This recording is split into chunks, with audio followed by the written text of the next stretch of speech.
रहने दीजिए। कितना देर हो गया आपको बैठे? 1 घंटा। 1 घंटा। 1 घंटे में कितनी देर तक आपका मन चंचल था, यानी ख्यालों में घूम रहा था, और कितनी देर के बाद अपने श्वास पर आपका मन केंद्रित होकर के लगातार उसे देख रहा है? और साहब बहुत कोशिश करने पर जो है 10 से 15 मिनट के तक करता है, उसके बाद सब विचलित हो जाता है, फिर लाते हैं, फिर हो जाता है। मतलब 10 मिनट तक जाते, 10 मिनट से 15 मिनट तक अंतर में जो है एकांत रह जाता है। यानी 10 से 15 मिनट तक मन बाहरी बातों को ख्याल करता है? नहीं, 10 मिनट तक ज़्यादा से ज़्यादा बहुत कोशिश करते हैं, 10 मिनट तक शांत रहता है, तो उसे बाहरी देखने लगता है, फिर घुमा कर लाते हैं। हाँ वही। हाँ, फिर क्या होता है 5 मिनट 7 मिनट 8 मिनट रहता है, फिर इसे घुमा घुमा कर लाते हैं। तो वही मन की एकाग्रता है कि अपने ही मन को अपने श्वास पर केंद्रित करना। जी और जब लगातार श्वास को देखने लग जाए जी तब समझिए कि मन स्थिर हो रहा है। जी। अच्छा, इसका कारण ये है कि बाहर से जो हम लोग 2 घंटे सुबह 2 घंटे शाम के बाद जो बाहर फिर हम लोग देखना, सुनना, बोलना, चलना करने लगते हैं, तो ये जो 2 घंटा हम लोग अभ्यास करते हैं ना, ये फिर उसी में जाके लीन हो जाता है। इसका ये समस्या है। जी तो इसीलिए इसमें लोग टिक नहीं पाते हैं। आप ही नहीं, बड़े बड़े लोग नहीं टिक पाते हैं। तो हम आप तो बने साधक हैं, कोशिश कर रहे हैं। जी। और जो कोशिश करता है स्वाभाविक बात है वही आगे चल करके कामयाब भी होता है ना। जी तो लगातार लगे रहिए। जैसे 977 दिन से लगातार लगे हुए हैं, तो बहुत बातें तो समझ में आ गई। जी कैवल्य दशा तक बातें समझ में बात आ गई, जी वह तो मौखिक हो गया। जी लेकिन मन स्थिर हो करके उसे अनुभव नहीं कर पाए, ये हमारी त्रुटि रह गई। जी जी बिल्कुल। अब उसी त्रुटि को हमें ठीक करना है, ताकि जो है वो जो कैवल्य दशा तक हम लोग देख लिए, जान लिए, समझ लिए कि यही कैवल्य दशा है, अकेलापन अपने आप को एहसास करना है। तो ये जो वृत्तियाँ बार बार मन के अंदर में आती रहती हैं बीच बीच में, ये वृत्तियाँ भी धीरे धीरे धीरे धीरे स्थिर हो जाएंगी। लेकिन ये जब लगातार करते रहेंगे तब। और बीच में अगर आप छोड़ देते हैं तो जितना चले थे वो तो ख़त्म हो गया। अब पुनः अगर आपको फिर चलना हो तो फिर शुरू से चलना होगा। तो जो चले थे वो तो आपका समय बर्बाद हो गया, साधना बर्बाद हो गई, सब बर्बाद हो जाएगा। इसलिए लगातार चलते रहिए ताकि दिल्ली पहुंच जाए। दिल्ली हमारा है स्वरूप स्थिति, कैवल्य दशा नहीं, स्वरूप स्थिति। कैवल्य दशा के ऊपर जब कैवल्य दशा का अनुभव हो जाएगा, वो परिपक्व हो जाएगा, तब स्वरूप स्थिति का ज्ञान वहाँ से शुरू होगा। और उसमें जब परिपक्व हो जाएंगे तब आपको लगेगा कि जो मोक्ष दशा लोग कहते हैं कि मरने के बाद होगा, वो मरने के बाद नहीं। वो कबीर साहब की बात सत्य है कि जियत न तरे मुए का तरिहो, जियत ही जो न तरे। समझ रहे हैं जी। तो वो स्थिति समझ में बात आ जाएगी। बस आते हैं कि चेतना में रह करके इसका पूर्ण अभ्यास करते चलना है। जी जहाँ तक अपना पैरुख है, जौलों कर डोले पग उचाले तौलों आसन कीजे। इसमें ये जो साधना का पद्धति है ना, इसमें किसी दूसरे का सहयोग इसमें काम नहीं आता है। कोई दूसरा करेगा तो सिर्फ अपने लिए करेगा। बाहर का कोई भी चीज़ तो आपका कोई भी कर देगा। भोजन बना देना, कपड़ा साफ कर देना, घर बना देना, लड़की का शादी कर देना, आपके शरीर में कोई रोग हो गया है, शरीर टूट गया है, शरीर का कोई अंग टूट गया है, वो सब ठीक करा देंगे लोग, ठीक है। लेकिन ये जो मन के भीतर में जो अनादिकाल से गड़ा हुआ है मोक्ष प्राप्त करने की स्थिति, वो दूसरा कोई नहीं कर सकता, वो आप ही को अनुभव करना होगा। और जो मोह है, आसक्ति है, वो आपकी खुद की बनाई हुई है। और उसी आसक्ति से, मोह से, आकर्षण से अपने आप को मुक्त करना है। तो कैसे मुक्त करेंगे, उसी का उपाय हम लोग अभ्यास के द्वारा करके और अपने ही मोह का नाश करके मोक्ष का अनुभव करना है। ठीक है ना। तो मोह का नाश तो तभी होगा जब मोह के बारे में जानेंगे कि हम सचमुच मोह कर लिए हैं, यानी आसक्ति हो गई है। तो आसक्ति को जो है आप जब अनासक्ति में बदलेंगे और अनासक्ति भाव जब पूर्ण रूप से आ जाएगा तो अपने आप एहसास होगा कि मैं मोक्ष प्राप्त कर लिया, यानी मोह का नाश हो गया। जिस वस्तु का मोह का नाश हो जाता है तो क्या उससे आप अलग हैं कि नहीं जी। सुरती में आपका आसक्ति नहीं है, बीड़ी में आसक्ति नहीं है, गांजा में नहीं है, दारू में नहीं है, चरस में नहीं है, नाना प्रकार के जो व्यसन हैं, आदत हैं, उसमें कहीं भी आपका कोई आसक्ति नहीं है। तो उनकी अच्छाई प्लस उसकी बुराई दोनों से आप मुक्त हैं कि नहीं? जी हाँ साहब। ऐसे ही जो मेरे अंदर में और बुराइयां हैं, क्रोध, लोभ, मोह, राग, द्वेष, ईर्ष्या, जलन, प्रसन्नताप, अब इन्हें देख देख करके निकालना है। जैसे मोटे मोटे चीज़ों से आप मुक्त हैं, वैसे अब बारीक चीज़ों से अपने आप को मुक्त करना है। और मुक्त करते करते एक अवस्था ऐसी आएगी कि सभी वासनाओं से आप अपने आप को मुक्त कर ले जाएंगे, है ना। तो मूल रूप से है कि अपने आप को अपने ही वासना से मुक्त करना है। जी।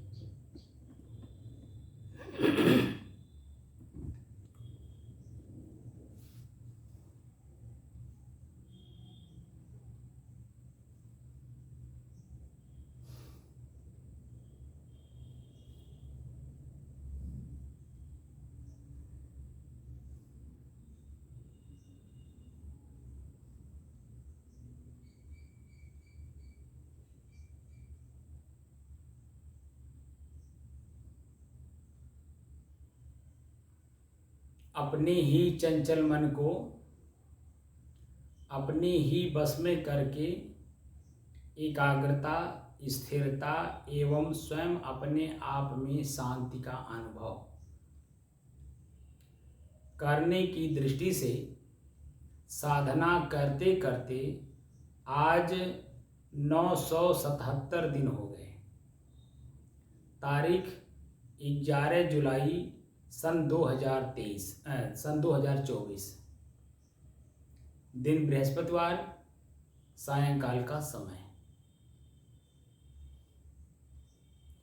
हमारा मन चंचल क्यों है? क्योंकि भीतर अनेकों प्रकार की इच्छाएं हैं,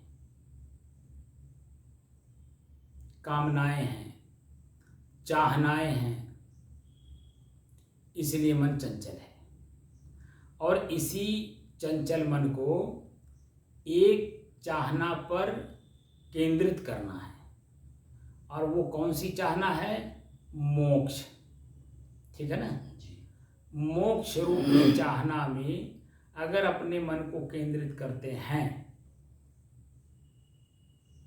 तो निश्चित है कि जो चंचल बना हुआ हमारा मन है वो उसी पे आके केंद्रित होगा, और केंद्रित होकर के एकाग्र होगा, और उसी एकाग्रता में लगातार चलते रहने का नाम स्थिरता है। और उसी स्थिरता में हमारा मन चंचल क्यों है, और चंचलता जान करके समझ करके उसे त्याग देना और स्वयं अपने आप में शांति का अनुभव करना, ये है शांति। क्योंकि जब मन की चंचलता स्थिरता में बदलेगा तो निश्चित है कि चंचलता के कारण मन व्याकुल है, बेचैन है, घबरा रहा है, और यही हमारी चंचलता है। और जैसे ही मन हमारा एकाग्र होगा, स्थिर होगा, और जैसे स्थिर होगा वैसे हमारी खुद की शांति हमें अनुभव होगा।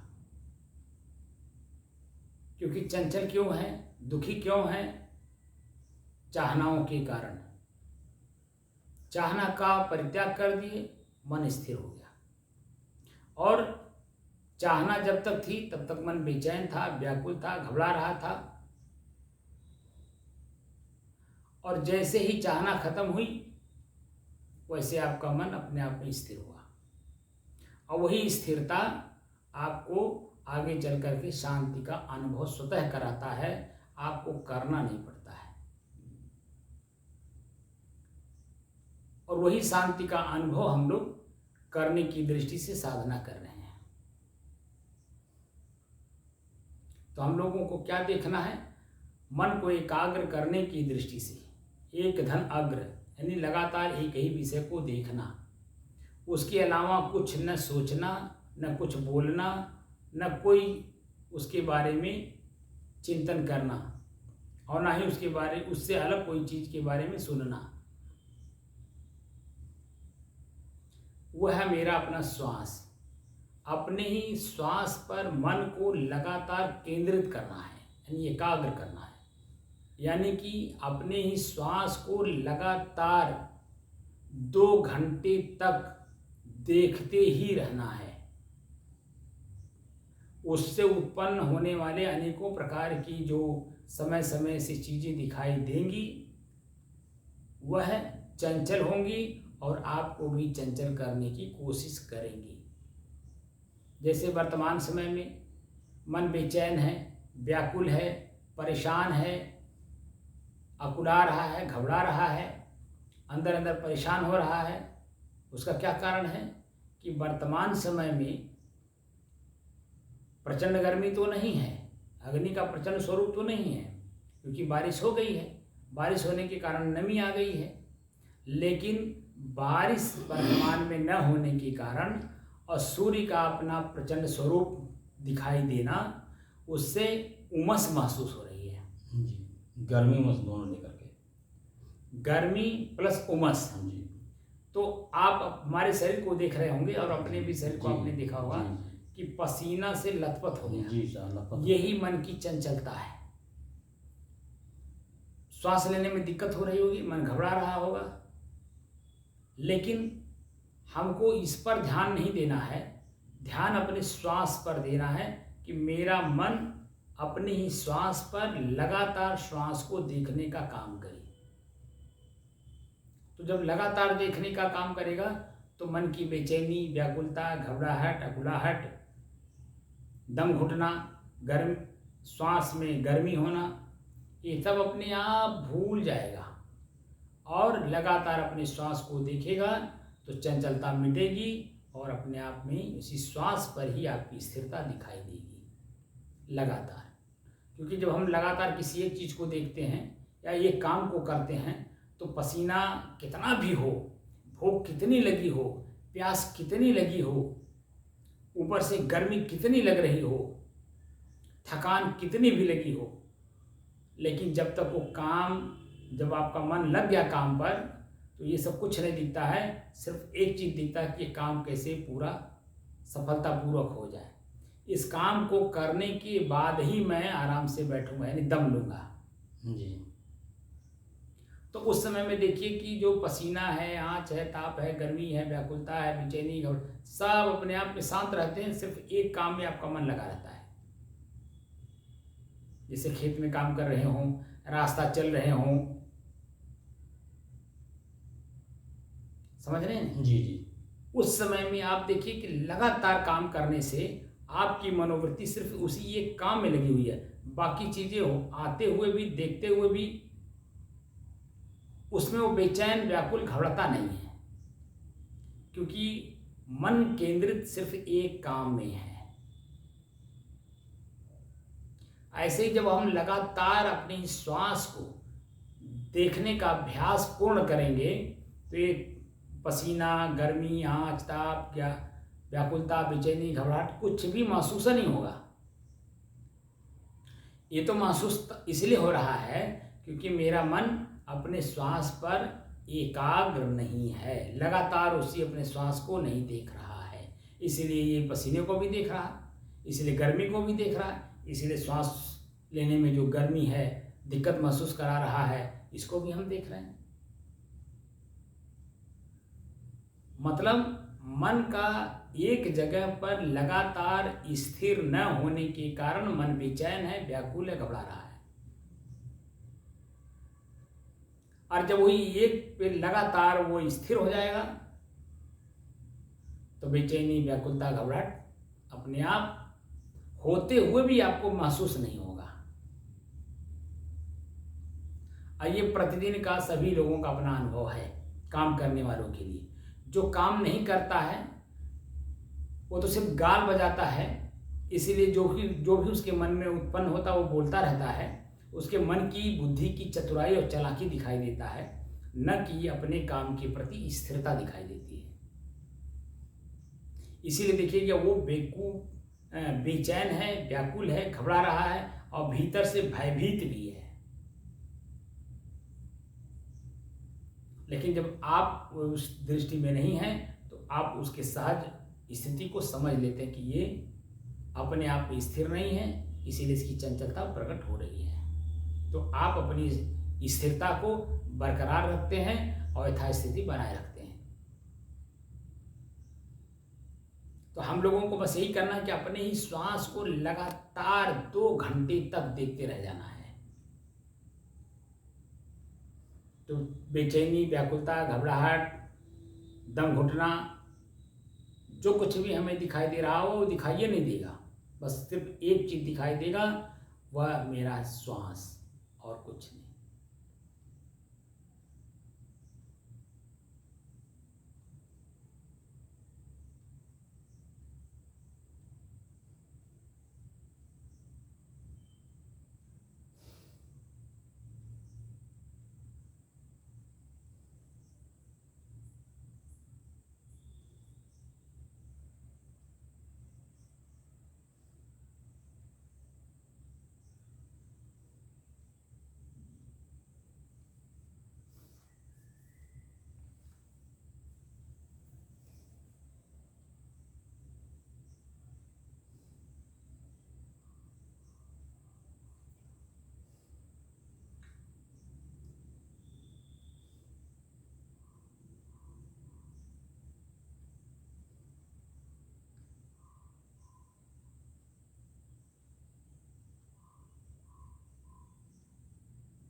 तो बात समझ में आ गई।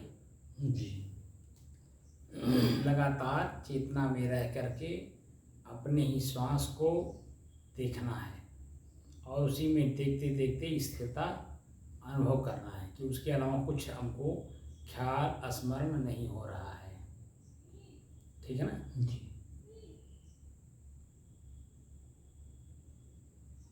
सही बंद करिए। लगातार एक ही चीज को देखते रहना, उसमें दो चीज़ें स्पष्ट हो जाती हैं। जी। एक तो उसी में एकाग्रता आ जाती है जी। और लगातार एकाग्रता के कारण स्थिरता भी उसी में दिखाई देने लगता है। जी। और यही स्थिरता मेरे अपने तक पहुंचने और पहुंचाने में कामयाबी देता है। लेकिन जब तक यही एकाग्रता स्थिरता हमें अपने आप में स्वयं अनुभव ना हो तो मुझे अपने आप में जाने में यही व्यवधान भी डालते हैं। क्योंकि ये चंचल है, दोनों, मन भी चंचल है, चित्त भी चंचल है। तो दोनों जब चंचल रहेंगे तो आपके भीतर की स्थिरता दिखाई नहीं देगी और भीतर की स्थिरता बाहर प्रकट नहीं होगी। बाहर और भीतर दोनों जगह जब स्थिरता दिखाई देगा तो हमारी जो स्वयं की स्वरूप स्थिति है वहाँ तक हम जाने में इसी से सफलता प्राप्त कर लेंगे, है ना। साहिब साहिब।